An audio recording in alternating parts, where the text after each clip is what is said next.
அனைவருக்கும் இனிய வணக்கம். இன்றைய சிறுகதை. கதையின் தலைப்பு வைராக்கிய வைரி. கதையாசிரியர் சு. சமுத்திரம். கதைப்பதிவு மே 11, 2021. 1982 வெளியான சிறுகதை. நெல் பிரிந்து அரிசியாகவும் உமியாகவும் மாறியது போல தாயும் மகளும் தத்தம் போக்கில் ஊருக்குள் நுழைந்து கொண்டிருந்தார்கள். செல்லத்தாவின் தலையில் ஒன்றுக்கு மேல் ஒன்றாக 2 புல்கற்றுகள். மகள் ராஜகுமாரின் வலது கையில் அகத்தி கீரை கட்டு இருந்தது. சற்று தொலைவில் அம்மாவால் புல்லுக்கட்டுடன் மல்லு கட்ட முடியாமல் போன போதும் அதை தானே சுமந்து கொண்டு கையில் இருந்த அகத்தி கீரை கட்டை அம்மாவிடம் கொடுத்தாள். தலை சுமை பெரிதில்லை என்று சொல்லாமல் காட்டுவது போல் அனாயசமாக லாவகத்துடன் ராசகுமாரி நடந்து கொண்டிருந்தாள். பெயர் கேட்ட கம்பீரம், நினைத்து வைத்த மக்காச்சோளம் போன்ற நிறம், வயல் கிணற்றில் குளித்துவிட்டு முடித்து விட்டப்பட்ட கூந்தலின் பின்புறம் செருகப்பட்ட ஒற்றை ரோஜா. கருப்பு கூந்தலுக்கும் பச்சை புல்லுக்கும் இடையே தோன்றிய பின்னணியில் மலை மேகத்திற்கும் மலைக்கும் இடையே தோன்றிய சூரிய தோற்றம் காட்டியது. அல்லாடி வந்த செல்லத்தாவும் அடிப்பிசகாது நடந்த ராஜகுமாரியும் மந்தை பக்கம் வந்து சற்று முற்றும் பார்த்தார்கள். மலையில் இருந்து விறகு கட்டுகளை கொண்டு வந்திருந்தவர்கள் கவுன் கம்புகளில் அவற்றை வைத்துக்கொண்டு கண் விரிய நின்றார்கள். அங்கே ஒரு சில காய்கறி வியாபாரிகள், இன்னொரு பக்கம் எள் அடிக்கப்பட்டது, மற்றொரு பக்கம் சீட்டு விளையாட்டு கும்பல். அங்காங்கே சிறுவர் சிறுமியரின் தெல்லாங்குச்சி விளையாட்டும் கிளித்தட்டு விளையாட்டும் நடந்தபடி இருந்தன. வாடிக்கையான இடத்தில் புல்கட்டுகளை போட்டுவிட்டு தாயும் மகளும் ஒருவரை ஒருவர் பார்த்து கொண்டார்கள். 2 கட்டுகளுக்கும் 4 ரூபாய்க்கு போகும். அன்றைய அடுப்பு எரியும். ராஜகுமாரி வழியில் ஒரு பையன் சைக்கிளால் மோதிய கால் பாதத்தை தூக்கி பிடித்து அழுத்தினாள். செல்லத்தா மகள் அருகே சென்று அவள் காலை தூக்கி தன் இடுப்பில் வைத்துக் கொண்டே, அடி பலமா பட்டுட்டா, கண்ணு மண்ணு தெரியாத காவாலி பையன், சைக்கிள அவன் ஓட்டுனானா இல்ல அவனை சைக்கிள் ஓட்டுச்சுதா என்றாள். ராஜகுமாரி பூ விரிந்தது போல் சிரித்தாள். மகள் கண் சிவப்பாக இருப்பதை பார்த்ததும் தன் முகம் சிவக்க, கண்ணுல தூசி கீசி விழுந்துட்டா, நான் வேணும்னா ஊதட்டுமா என்று சொல்லிக்கொண்டே செல்லாத்தா மகளின் இமைகளை விளக்க போனாள். உடனே ராசகுமாரி, போமா, 4 பேர் நிக்கிற இடத்துல ரகல பண்ணக்கூடாது என்று சினிங்கபடியே சொல்லிவிட்டு சிறிது நகர போனாள்.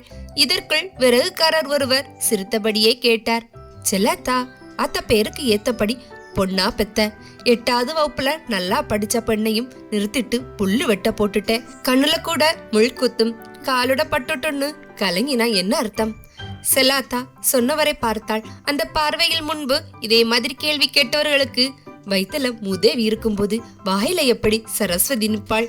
அந்த மனுஷன் செத்த பிறகு இவள் மவள் எப்படி படிக்க முடியும் என்ற பதில் மண்டி கிடந்தது.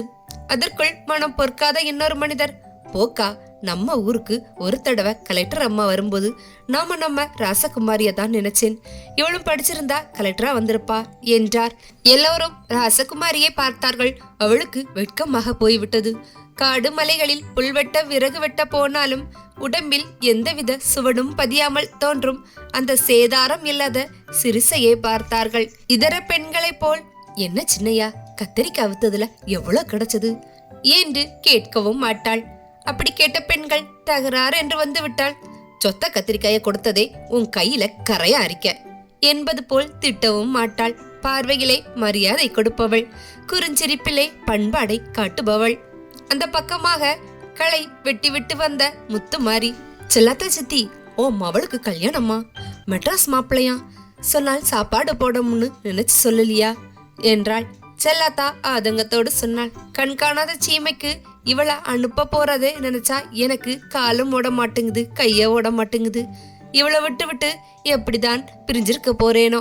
தாயும் மகளும் ஒருவரை ஒருவர் பார்த்து கொண்டார்கள். பிரிவு துயர் பிழிந்தெடுத்தது. ராசகுமாரி கண்களை மறைக்க வேறு பக்கமாக திரும்பிய போது, செல்லாத்தா, புல்லு கட்டுல உட்காரண்டி, ஏன் நிக்க, இல்லனா வீட்டுக்கு போயாண்டி, உட்காருடி என்று சொல்லிக்கொண்டே மகள் அருகே போன போது அவள், உனக்கு வேற வேலை இல்லை இப்போ, இன்ன கால் ஒடிஞ்சிடுமா என்று மெல்ல முணுமுணுத்த போது, செல்லாத்தா, பார் இவள என்பது மாதிரி முத்துமாரியை பார்த்தாள். உடனே முத்துமாரி, இவள் வயிற்றுலையும் ஒரு பூச்சிப்புழு பிறந்த பிறகுதான் உன்னோட துடிப்பு இவளுக்கு தெரியும், உனக்கு தெரியாதா? ஒருத்தி தாயாவும் போதுதான் அவள் தன்னோட அம்மாவுக்கு மகளாகிறாள். ஏண்டி ராசகுமாரி, உடனே உன் அம்மாவுக்கு பேரன குடுடி, அவளை வளர்த்துக்கட்டும். ராசகுமாரி எல்லோரையும் கூச்சமாக பார்த்து கொண்டாள். பிறகு கல்யாண விளைவுகளை கற்பனை செய்ய நினைத்தவள் போல் புல்லுக்கட்டில் உட்கார்ந்தாள். செல்லத்தா வயிறார பெற்ற மகளை வாயார பருகி கொண்டிருந்தாள். திடீரென்று பன்றி உருமுவது போல் சத்தம் கேட்டது. எல்லோரும் நிமிர்ந்து பார்த்தபோதுதான் மிராசுதார் மனைவி பூவம்மா, என்னடி நினைச்சுக்கிட்டிய இறப்பாளி பைய பெண்டாட்டிவளா என்று கத்திக்கொண்டே வந்தபோதுதான் அங்கிருப்பவர்களின் யாரையும் அவளால் திட்ட முடியும் என்பதால் எல்லோரும் குழப்பத்துடன் நின்றார்கள். பூவம்மா நேராக செல்லத்தாவின் கையை அதோடு இருந்த அகத்திக்கீரை கட்டையும் கைப்பற்றியபடியை, யாரை கேட்டுட்டி என் வயலு கீரை பறிச்ச, உன் கள்ளப்புருஷன் வயலாடி என்றாள். செல்லத்தா கிழவிக்கு எதுவும் ஓடவில்லை. இந்த அனுபவத்திற்கு அவள் புதியவள். ஒரு தடவை பூவம்மா தன் வயல் வேலை செய்ய கூப்பிட்ட போதுதான் வர மறுத்ததால் தான் இப்போது அவள் வாயால் கேட்டதை கையால் காட்டுகிறாள் என்பது தெரியாதவள் அதிர்ச்சியால் வாயடைத்து போனவள். பிறகு சுப்பையா வயலில அவன்கிட்ட சொல்லிக்கிடலாமுன் தான் பறிச்சேன், வேணும்னா மருத முத்துக்கிட்ட கேட்டுப்பாரு என்று முணங்கினாள். பூவம்மாக்கு சுருக்கென்றது. அதே சமயம் பற்றிய கையை எடுக்க கௌரவம் விடவில்லை. எங்க சித்திமா வயல் மட்டும் திறந்தாடி கிடக்கு, வா வந்து அவங்கிட்ட பேசு என்று சொல்லிக்கொண்டே செல்லத்தாவை பரபரவென்று இழுத்தாள். இழுத்த வேகத்தில் இழுக்கப்பட்டவளின் கால்கள் தரையில் உராய்ந்து கால்கள் நிலத்திற்கும் நிலம் கால்களுக்கும் கோடுகள் போட்டன. ராசகுமாரிக்கு அவமானமாக இருந்தது. அம்மாவை இந்த மாதிரி எவரும் அவமானப்படுத்தியது இல்லை. ஏதோ ஒரு வேகத்துடன் இழுபறி நடந்த இடத்திற்கு தாவினாள். அப்போது கூட அச்சத்தாலோ என்னவோ இழுத்த லட்சுமியை பிடிக்காமல் இழுபட்ட அம்மாவின் முதுகை பிடித்தாள். செல்லத்தா முன்னாலும் பின்னாலும் மேனி இழுக்கப்பட்டு வேதனையில் அலறிய போது அவசமடைந்த ராசகுமாரி அம்மாவை விட்டுவிட்டு பூமாவின் கையை பிடித்து விலக்க போனாள். உடனே அவள், எச்சிகள நாய்களா, தாயும் மகளும் சேர்ந்தாடி சண்டைக்கு வாரிய, என்னை தொடர அளவுக்கு திமுரு வந்துட்டாடி என்று யானை பிளிர்வது போல் கத்திய போது சீட்டு விளையாடி கொண்டிருந்த அவளின் 25 வயது மகன் முத்துப்பாண்டி ஓடோடி வந்தான். வந்த வேகத்தில் ராசகுமாரியை காலால் இடறி கீழே தள்ளினான். மல்லாந்து விழுந்தவளின் தலைமுடியை பிடித்து தூக்கி நிறுத்தி கன்னத்தில் தன் கை சிவக்கும் வரை அடித்தான். அவள் காலை காலால் முட்டினான். அவனை தடுக்க வந்த செல்லத்தாவை இடது கை முட்டியால் தட்டி விட்டான். ராசகுமாரியை இன்னும் அடித்திருப்பான். அதற்குள் நிலை குலைந்து நின்ற சில்லறை வியாபாரிகளும் விறகு வெட்டிகளும் அவனை பிடித்து கொண்டார்கள். ஒரு சில ஏழை பாளைகள் எதிர்ப்பு காட்ட போனார்கள். அதற்குள் அவன், எங்கிட்ட எவன் வாரம்னு பார்க்கலாம் என்று கர்ஜித்த போது அந்த அன்றாடம் காட்சிகள் அடங்கி போனார்கள். மனதிற்குள் திட்டிக் கொண்டார்கள். 10 நிமிடத்திற்குள் நடந்து முடிந்த இந்த நிகழ்ச்சியை பார்க்கக்கூடிய கூட்டம் எந்தவிதமான கருத்தையும் சொல்லாமல் கலைந்து கொண்டிருந்தது. ராசகுமாரியும் அந்த கூட்டத்தை போல் கலைந்து போனாள். கிழிந்த ஜாக்கெட்டை மறைக்காமல், நொறுங்கிய வளையல்களை கலற்றாமல், நிலை இழந்த கோலத்தோடு, களை இழந்த முகத்தோடு, கண் நிறைந்த நீரோடு புல்லுக்கட்டில் சாய்ந்து கிடந்த மகளை நோக்கி முத்துப்பாண்டியின் கனத்த உதையில் கீழே விழுந்து கிடந்த செல்லாத்தா மெல்ல இழந்து மகள் அருகே நொண்டி எடுத்து சென்றாள். பிறகு அவளை கட்டிப்பிடித்து கதறினாள். எல்லோரும் இருவரையும் பரிதாபமாக பார்த்தபோது ரசகுமாரி மல்லங்க மல்லங்க விழித்தாள். செல்லாத்தா மகளை விட்டுவிட்டு நிமிர்ந்து நின்று சபதம் விட்டாள். கவலைப்படாதடி, உன்னை கை நீட்டி அடிச்சவன பழிக்கு பழி வாங்குறேனா இல்லையான்னு பாரு, உன்னை தலைகுனிய வச்சவன தலை நிமிர முடியாம செய்கிறேன் பாரு, எழுந்துரடி. அம்மாவின் போர்க்குரலுக்கு கட்டுப்படாமல் ராசகுமாரி வெறித்து பார்த்தபோது யாரோ இருவர் அந்த இளங்கன்றை பிடித்து தாயிடம் விட்டார்கள். இதற்குள் எதுவுமே நடக்காதது போல் மீண்டும் சீட்டு விளையாட்டில் ஈடுபட்ட முத்துப்பாண்டி செல்லாத்தாவின் குரல் உயர்ந்ததால் அங்கிருந்து திமிரினான். சீட்டு சகாக்கள் அவனை பிடித்து கொண்டார்கள். தாயும் மகளும் வாய் செத்த ஊர் தெரு வழியாக தலை குனிந்தபடி நடந்து குடிசைக்கு வந்தார்கள்.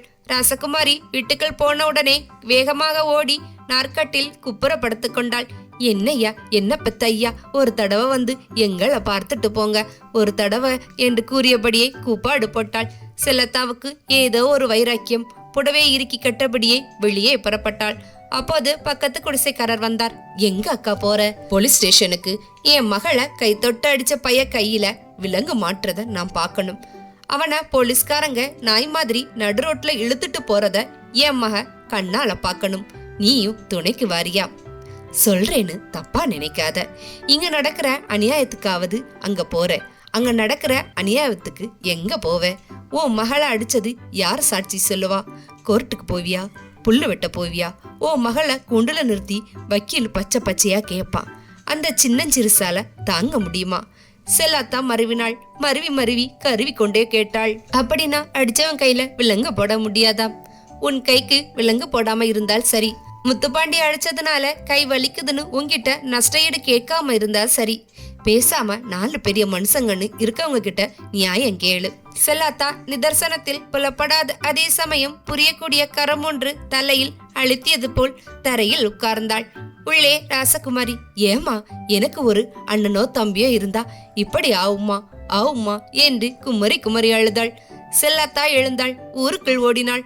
மகளும் தானும் அடிபட்ட அதே இடத்தில் கூடி கூடி பேசிக் கொண்டிருந்த பெரிய மனிதர்களை பார்த்து பொதுப்படையாக பேசினாள். ஐயா மறை, நான் கூட என் பெண்ணை அணைக்கிறதுக்காக தொட்டிருக்கனே தவிர அடிக்க தொட்டதில்ல.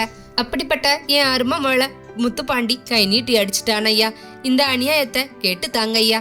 ஒருவரும் கேட்டு தரவில்லையானாலும் ஒருவர் கேட்டார்.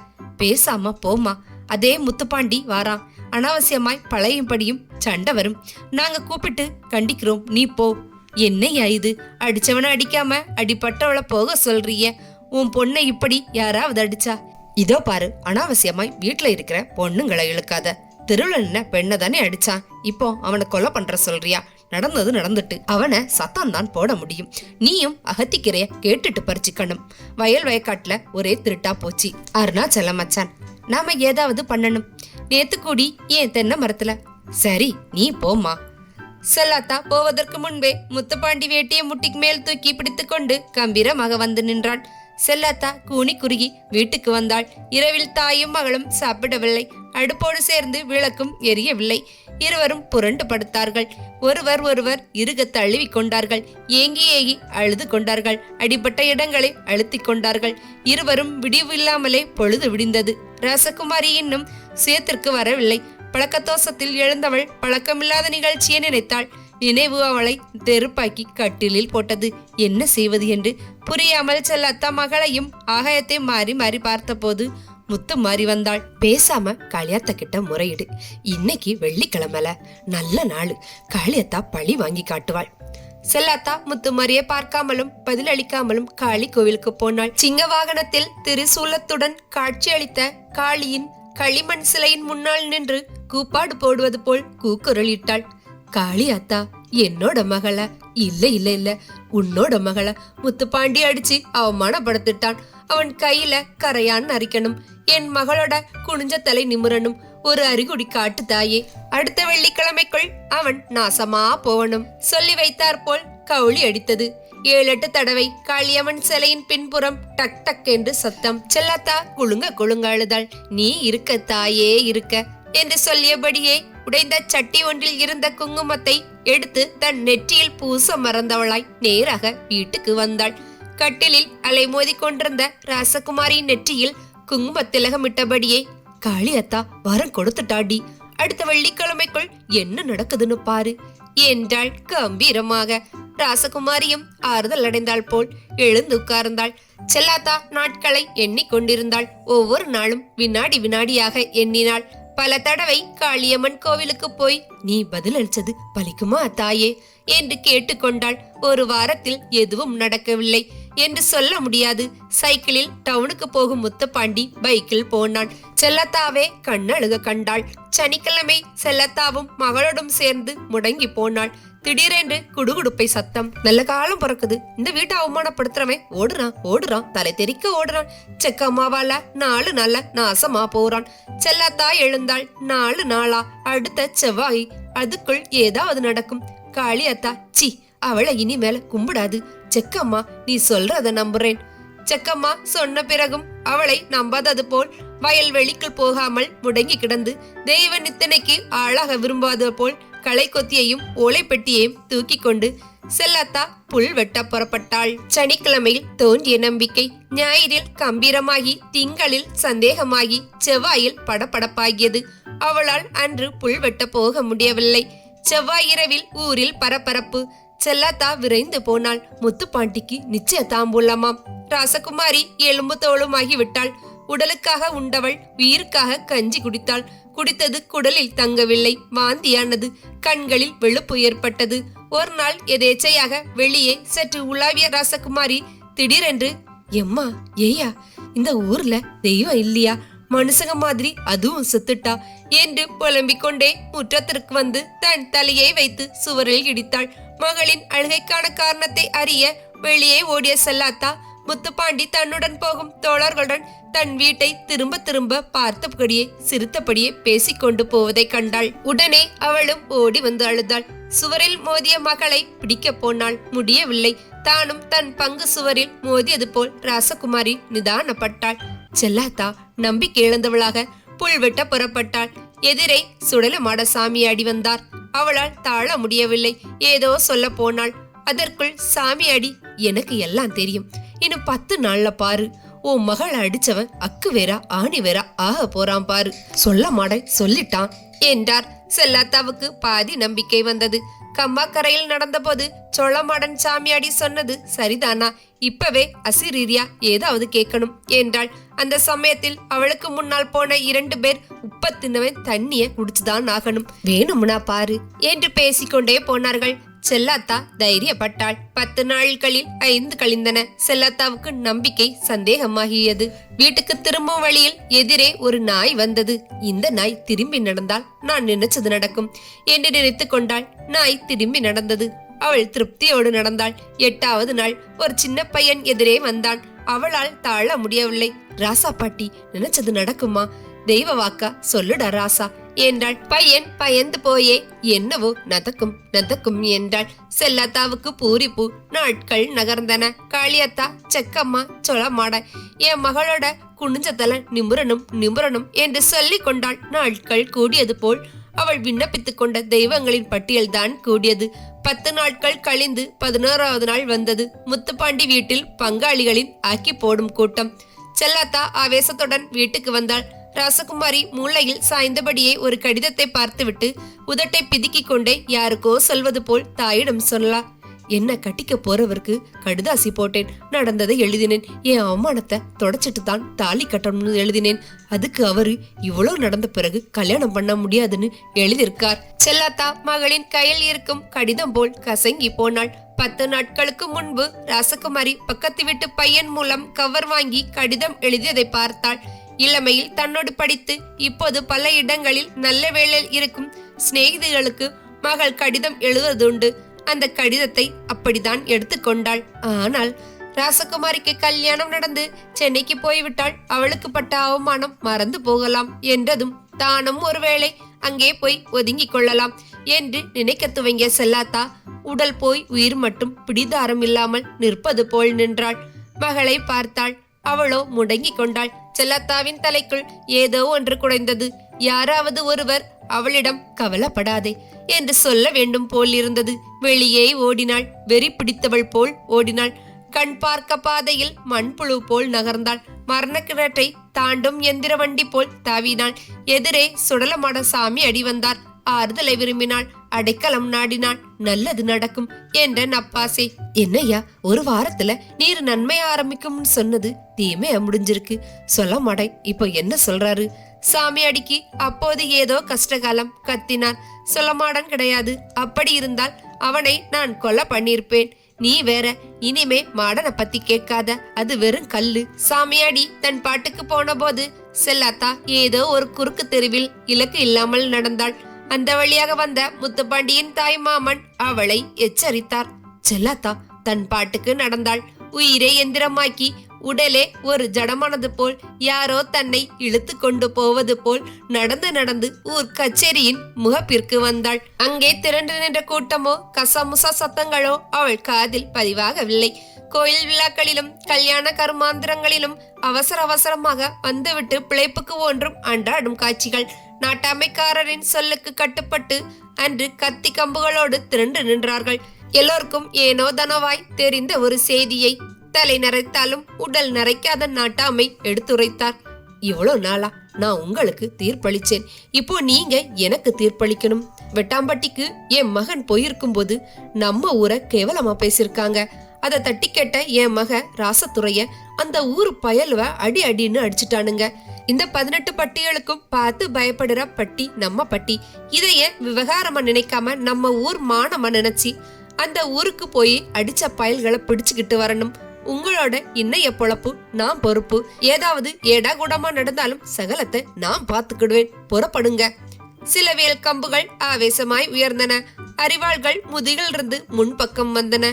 வேல் கம்பி இல்லாத ஏழை பாழைகளின் கைகளில் சாட்டை கம்புகள் ஓங்கி நின்றன. அங்கங்கே பெண்களின் ஒப்பாரிகள். இந்த பின்னணியில் அம்மாவை தேடி வந்த செல்லத்தாவின் மகள் ராசகுமாரி கூட்டத்தில் முகப்பிற்கு வந்தாள். பேயறைந்தவளாய் நின்ற தாயை இழுத்து கொண்டு போய் நாட்டாமைக்கு முன் நிறுத்தினாள். அப்போதுதான் சுய உணர்வு பெற்றது போல், செல்லாத்தா, இவ்வளவு பெரிய சபையில் என் மவளுக்கு நடந்த அநியாயத்தை கேப்பார் இல்லையா என்று தன் தலையிலே அடித்து கொண்டாள். ஆள் ஈர்க்கும் என்பது போல் 2-3 பெண்களும் ஒரு ஆணும் அவள் கையை தலையில் இருந்து விடுவித்தார்கள். அவளோடு கூலி வேலைக்கு ஒன்றாக போகிறவர்கள் ஒருத்தி ஆவேசமாக கத்தினாள். ஒரு வயசு பெண்ண கை நீட்டி அடிக்கிறது, கற்பழிக்கிறது மாதிரி ரசகுமாரிக்கு நடந்தது நாளைக்கு என் மகளுக்கு நடக்கலாம், மறுநாளைக்கு இதோ இந்த பரட்டச்சிக்கும் நடக்கலாம். முதல்ல முத்துப்பாண்டிய தட்டி கேட்போம். என்ன சொல்றீங்க? நீங்களெல்லாம் வேட்டி சேலை கட்டின செனங்கண்ணா, நம்ம ஊர் அநியாயத்துக்கு முதல்ல நியாயம் கேட்போம். அப்புறம் வேணும்னா வெட்டாம்பட்டிக்கு போகலாம். அதானே ஆவேசப்பட்ட கூட்டத்தை நாட்டாமை கையமர்த்த போனார். அதற்குள் கூட்டத்தில் பெரும்பாலானோர் கும்பலாகி சாட்டை கம்புகளோடு அரிவாள்களோடு முத்துப்பாண்டி வீட்டை பார்த்து ஓடினார்கள்.